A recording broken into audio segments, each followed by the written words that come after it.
Right now, somewhere in New Zealand, someone is about to sign a contract on a brand new home and they have no idea they're about to lose tens of thousands of dollars before they even pick up the keys. Because we build almost 40,000 of these a year in this country, more than 100 a day, one every 13 minutes, and buyers keep walking into the same 5 traps, the ones developers leave out of the glossy brochure. So today, we're counting them down from the least painful to the ones that cost you the most. Now, as you're watching this, keep in mind that my company, Opus Partners, we help Kiwis buy new builds. And through that, I've seen the traps that Kiwis fall into every week, which is why I'm going to honestly tell you what to watch out for, even if it means that you don't end up buying a new build investment, because I just think that that is the right thing to do.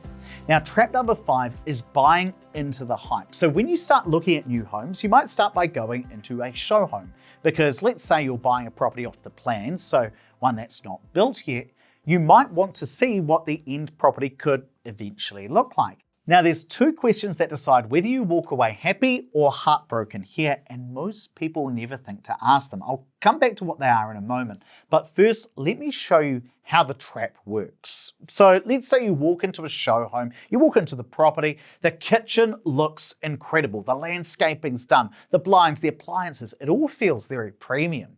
The sign outside says price from $799,000, and you think, sweet, this is what I can get for just under $800K. But what they don't tell you is that the $800K price doesn't include the appliances, or it might not include any landscaping, or it could even not include any curtains at all. The $800K might just get you the house, but not all of the things you need to live inside it, because most of the time the show home isn't the base package. The bench tops have been upgraded, the curtains upgraded, the landscaping, it's the premium version. And often all of those bells and whistles might cost anywhere from 30 grand to sometimes even up over $100,000 on a really decked out show home. Now, I get why developers do it. They want to show you what the property can look like. That is fair enough. The trap that I see investors and home buyers fall into, though, is that they look at the show home, they get excited, and they think that that is what they can buy for that starting from price. Then they get their hearts broken when they realize that they're not going to be able to afford the house that they've already fallen in love with. Which is why if you go to a show home, you should always ask, what does the starting price actually get me? And if I bought this house, what would this show home cost? And if they can't clearly answer that, walk away. Now look, as we're going through these 5 traps, just keep in mind that there are real benefits to buying a new build. As an investor, you only need a 20% deposit instead of 30% for an existing property, and you don't have to follow the Reserve Bank's new debt to income ratio rules, which means you can potentially grow your portfolio faster. But there are some cons as well, like it's hard to renovate a new build since everything is, well, new, and they do cost more money. But let's say you're kicking the tires on a new build. There are the other 4 traps to avoid. And trap number 4 is not understanding what you're actually buying. Because the truth is, there are 2 types of new builds. And most people, honestly, they don't even realize that there is a difference. On one hand, you've got progressive payments builds. Now, this is where you buy a piece of land, sometimes even off the developer, and then you hire them to build the house, and you pay them as they go, often borrowing more money to pay those bills as they come in.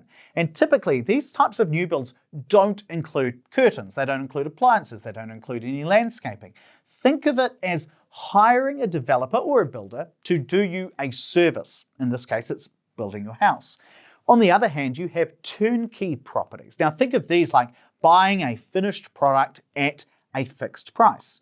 In this example, you pay a 10% deposit up front and you don't pay the rest until it's finished. That's where construction delays are the builder's problem. If the developer takes ages, the other one's paying interest to the bank. And let me show you a real example. Here are 2 almost identical properties. They're both 4 bedrooms, 2 bathrooms, double car garages, very similar house, very, very similar location. The progressive payments property was listed at $750K. The turnkey listed at $785,000. So on the surface, the progressive payments one looks 35 grand cheaper. But once you add in the hidden costs, interest during the build, setup costs like curtains, heat pumps, landscaping, the progressive build actually ended up costing around $818,000 compared to the turnkey, which was $789K. And that's before we even talk about additional risks. I'll give you an example. One of our clients actually bought a section through a different property investment company and at the same time decided to buy one through us, a turnkey property. Now, we started sending her build updates, and then she suddenly realized that she hadn't been getting any build updates from the other company. So after 8 months of not hearing anything, she calls them up, and it turned out the builder had forgotten to start building her property on the progressive payments one.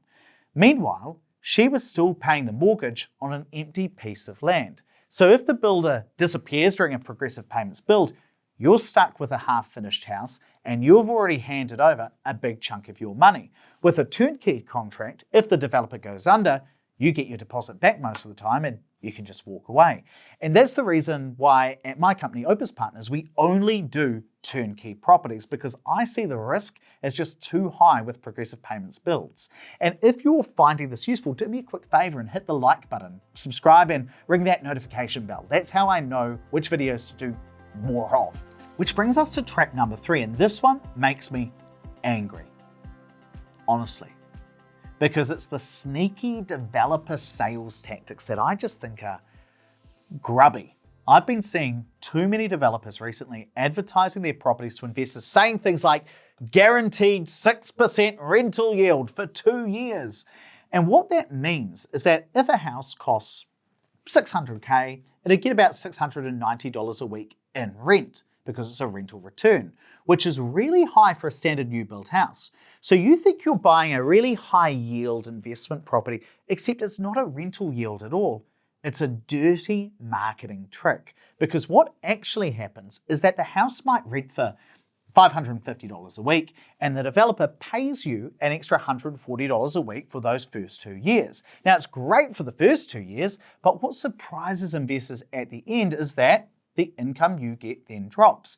And the worst thing is, if that value of the rental guarantee is $15,000, say, often they might just lump an extra 15 grand onto the purchase price. You're paying for it, not actually the developer. So you're not buying a high yield investment property, you're often buying a slightly lower yield investment property, which is great for 2 years, but if you're holding this for 20 years, there's another 18 years left of paying. Now, I've actually complained to the Commerce Commission about this in the past, because calling that a rental return is misleading, because it's not a return, it's not a rental return, it's a refund of money you've already paid. So the way you watch out for this is first by comparing the new build you're planning to buy with others to make sure the price is actually realistic. And then also, when you get a property information pack from a developer, there is often a rental appraisal in there. Make sure you run your numbers based on the long-term rental appraisal, not on the short-term sugar hit the developer is dangling in front of you. There are still 2 more traps that you need to know about before you invest in a new build property though. And trap number 2 even catches out well-researched buyers off guard, because it's got nothing to do with the property and everything to do with timing. You see, when you buy a new build off the plans, you sign up today for a house that might not be finished for a year, sometimes at the extreme it might be 2 years, and you might not draw down the main mortgage until that property is built. So the bank might say yes to you borrowing the money when you sign the contract, but they still have to say yes a year in the future when you actually need to pay the money. And a lot can change in a year or two. I mean, back in 2021, mortgage rates were over 2%. By 2023, they were closer to 7%. At the same time, the government passed a new law that meant that banks started going through your spending with a real fine-tooth comb. And if you spent too much at Kmart or on Uber Eats, you couldn't get the loan. So you had people who had bought a section and got the loan to buy the land. Then when they went to borrow and build the house, they found that the rules had changed underneath them and they couldn't borrow the money, but they still had to pay the builder. And we actually saw that at Opus too, where interest rates went up, the banks got tougher, it became harder to get the mortgage. I had that myself, where I borrowed money against my property to go buy an investment property, but then by the time that property was actually built, house values had gone down and I needed to borrow more money. And honestly, it was a struggle to find the extra cash. I mean, I got through it, but it was tougher. And it's not just the market that changes, life can change too. Let's say you sign up to buy a new build house as a couple on 2 incomes, then during construction, you get pregnant, you have a baby, one of you is going to stop working for a while. It's the same house, it's the same price, but now the bank looks at your income and might say no. And that's the trap, not the building, it's the gap between signing up and settling. And I want to be really straight with you. This is a real risk, but it's not insurmountable. The single biggest thing that makes the difference is having good people in your corner who understand new builds. And the right mortgage advisor is just one part of that. And at the end of the video, I'll show you the easiest way to get that team around you. Because good advisors can look at strategies like getting your lending documented and locked in with the bank as early as possible. You can stress test your mortgage at a higher interest rate to give yourself more confidence. And if you've got a big life change on the horizon, a baby, a career break, dropping to 1 income, you might look to invest in new builds that are finished sooner to try and take that risk off the table. But there's still one more trap, and it's the one that can leave your brand new property sitting empty week after week while the rent you were counting on never turns up.